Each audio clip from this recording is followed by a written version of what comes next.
Hi, welcome to the Joy of Genealogy. Allow me to introduce the channel if you've never been here before.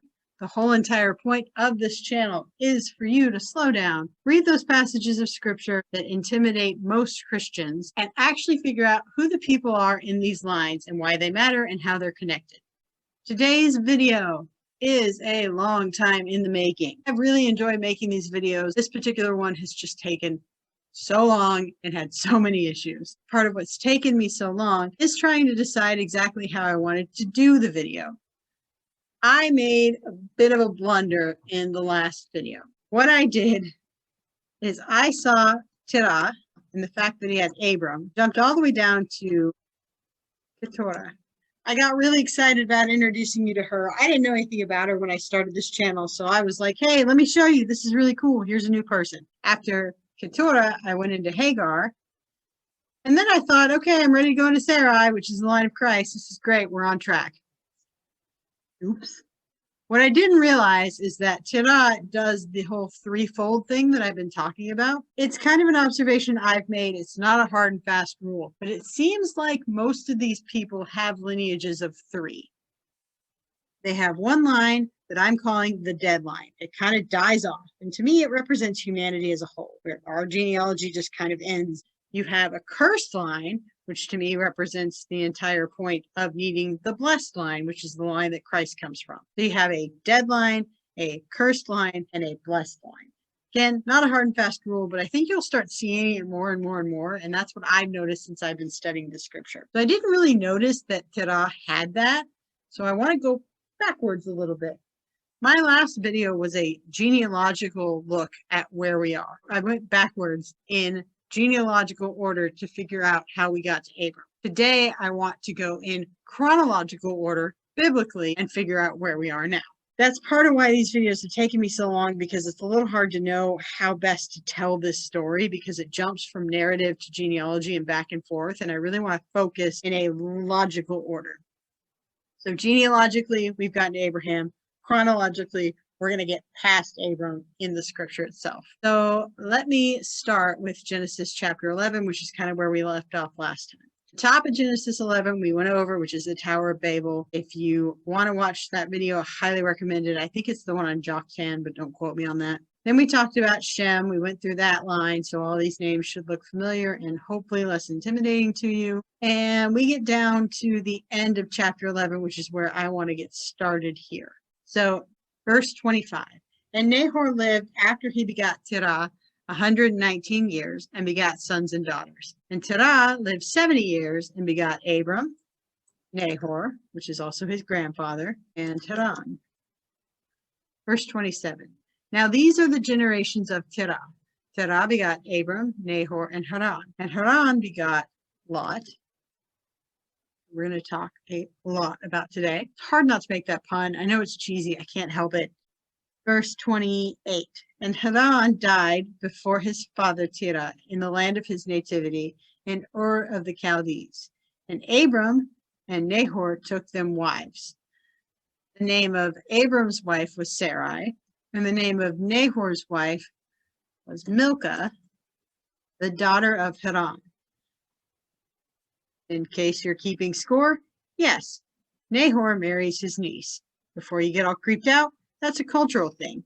Feel free to be creeped out because it is a little creepy, but in general, that was pretty commonly accepted in the time period. Wait until you see the map that I made of this family because, oh my gosh, it intermingles. But for now, Haran has Milcah, Milcah marries Nahor.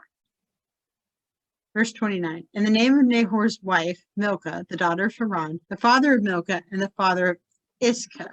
This is the only time that Iscah is mentioned anywhere in scripture, right here. One time, one mention, there he is. Now, what you're going to notice here is I kind of consider Haran the deadline. It kind of dies out after a little while. I consider Nahor the cursed line because from Nahor, we end up getting Laban. And Laban is an absolutely awful character, just one of the worst. I listened to a sermon series on him, and the pastor could not say worse things about him the entire time. He's sneaky, he's conniving, it's absolutely terrible. He is the brother, I believe, of Rebecca, of Isaac and Rebecca, but we're going to get there eventually. And again, that gets into the whole intermingling line thing that's so much fun to map out for you. But for now, we're going to talk about Lot, and then we're going to get into Nahor's line next time. Verse 30, but Sarai was barren. She had no child. And Terah took Abram his son, and Lot, the son of Haran, his son's son, and Sarai, his daughter-in-law, his son Abram's wife. Hopefully you followed that. There's visual if you needed it. And they went forth with them from Ur of the Chaldees to go into the land of Canaan, which should sound familiar to you. They came into Haran, which is a place and also a person, and dwelt there. And the days of Terah were 205 years, and Terah died in Haran. That gets us through Genesis chapter 11. Genesis 12 and 13 are some narratives that I'm going to summarize as quickly as I possibly can. Something to note in chapter 12.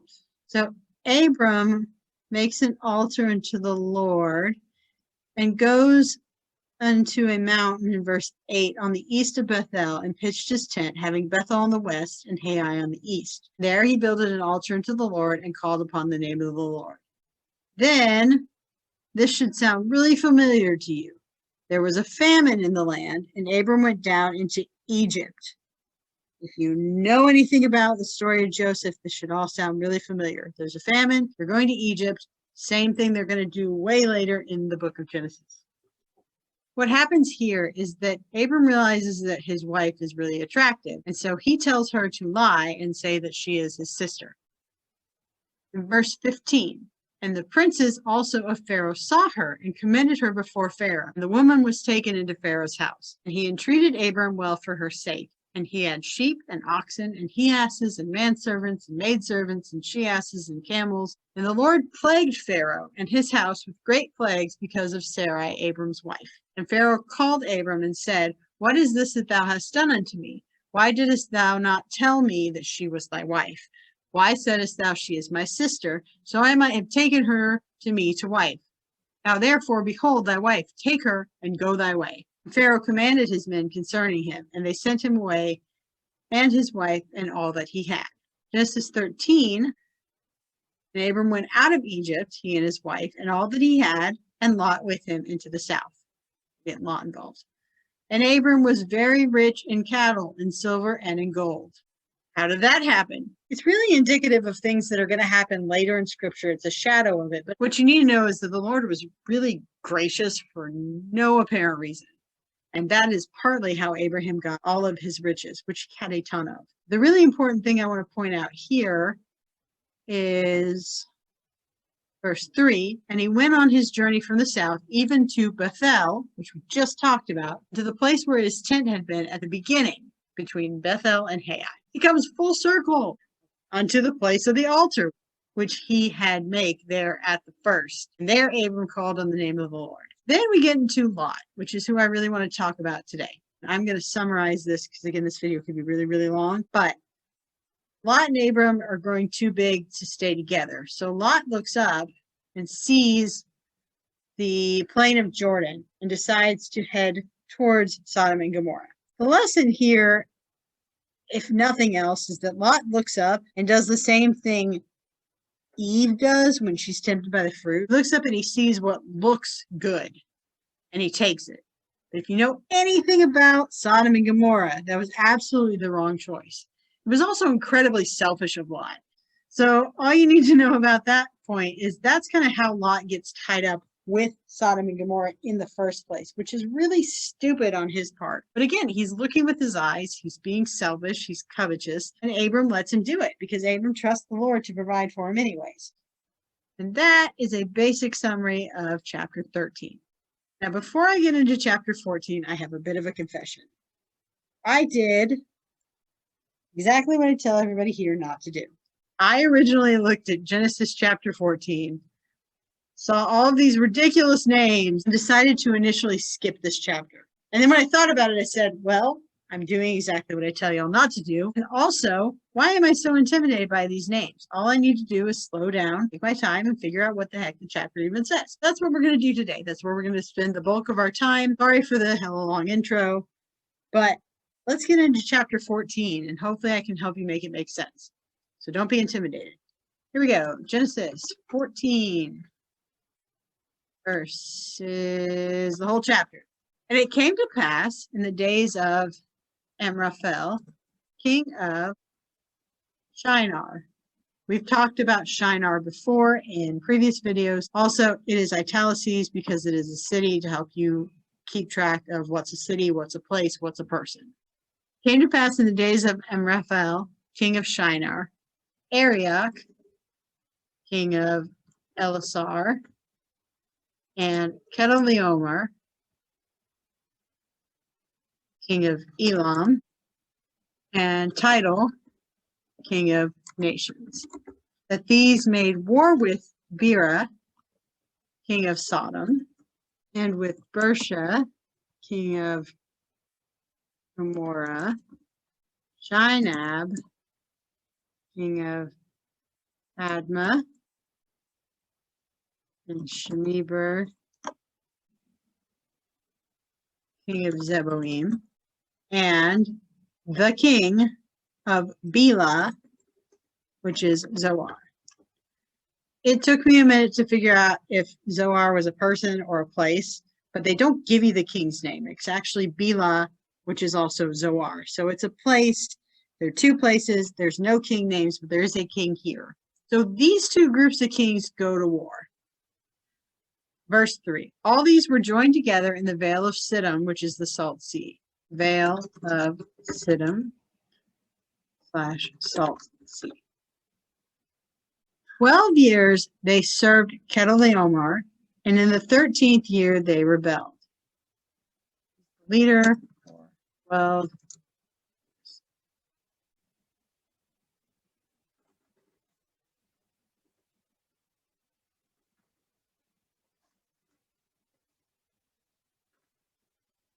I went ahead and added a little bit of subtext here. Genesis 14:1 is these people. This guy is the leader for 12 years. Genesis 14:2 are these people, and they rebel in the 13th year, which is how we get to where we are. And in the 14th year, Chedorlaomer and the kings that were with him smote.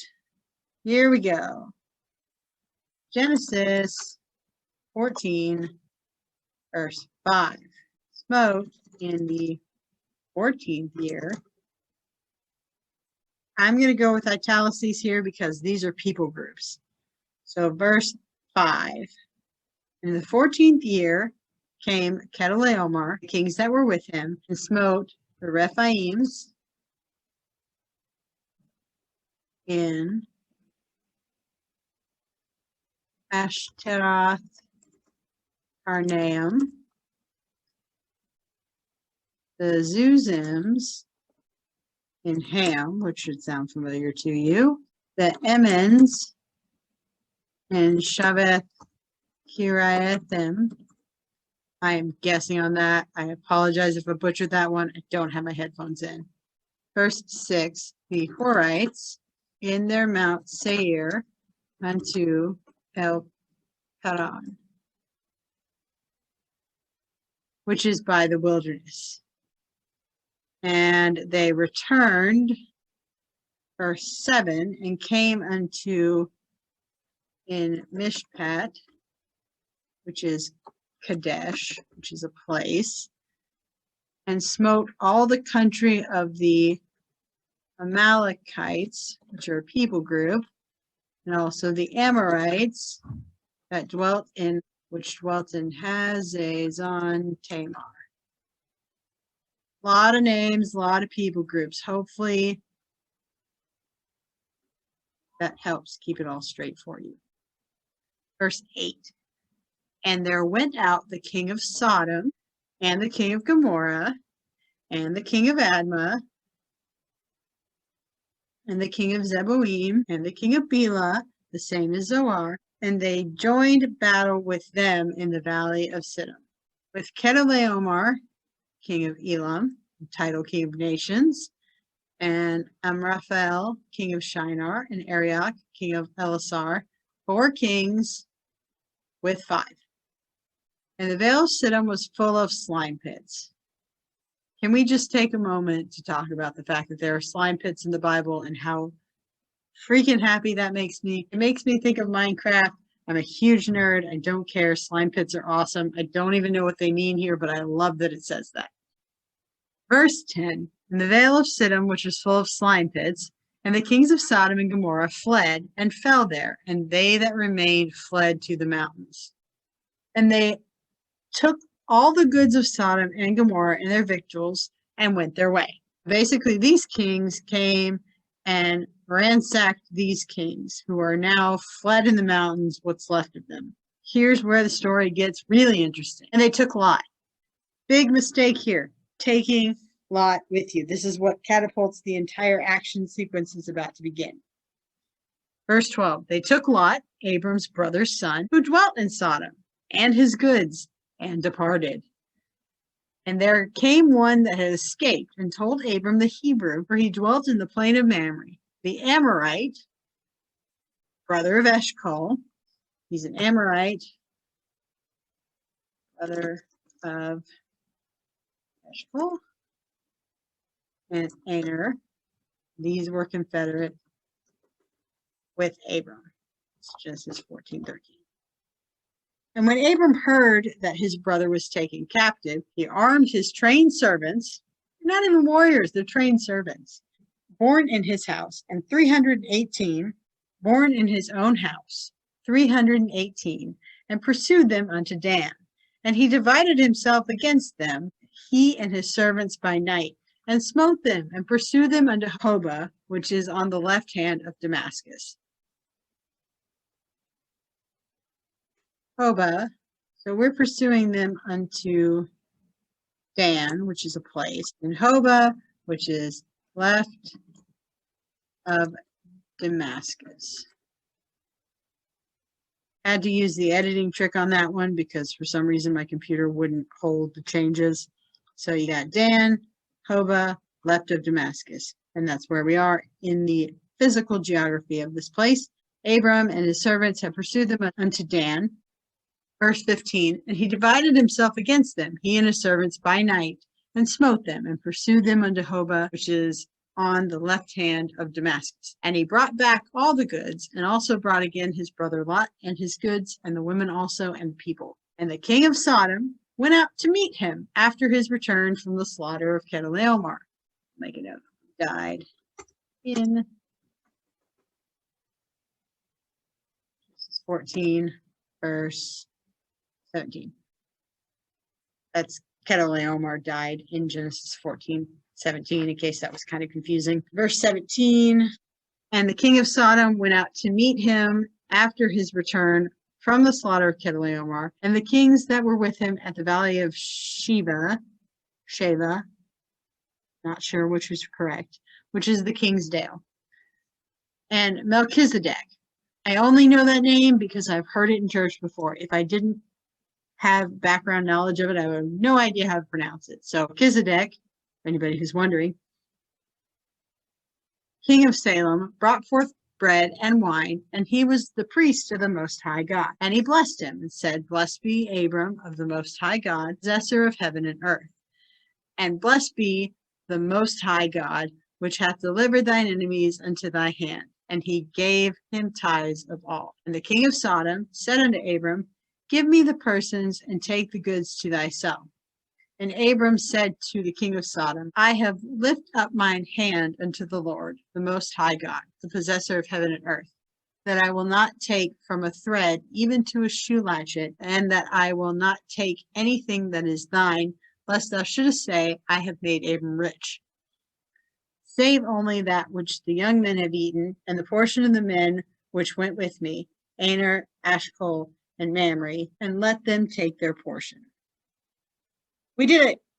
Genesis 14. It's a crazy long story with a whole lot of people, but to me, this makes a lot more sense, even though it's convoluted with a lot of details. I can follow this a lot better than I can follow just a bunch of text. That, my friends, is Genesis chapter 14. Next video, I want to continue the story and go through a little bit more narratives. But for now, I feel like that's more than enough material for you to sit and chew on, go back, reread, spend some time with. We'll move forward from there, and I'll get you all caught up on the rest of Lot. And spoiler alert, a chapter on Ishmael that I completely missed out on. So we'll tie up some loose ends and then finally be on to Isaac, which is the light of Christ. Look forward to it. Hope you'll join me. See you next time.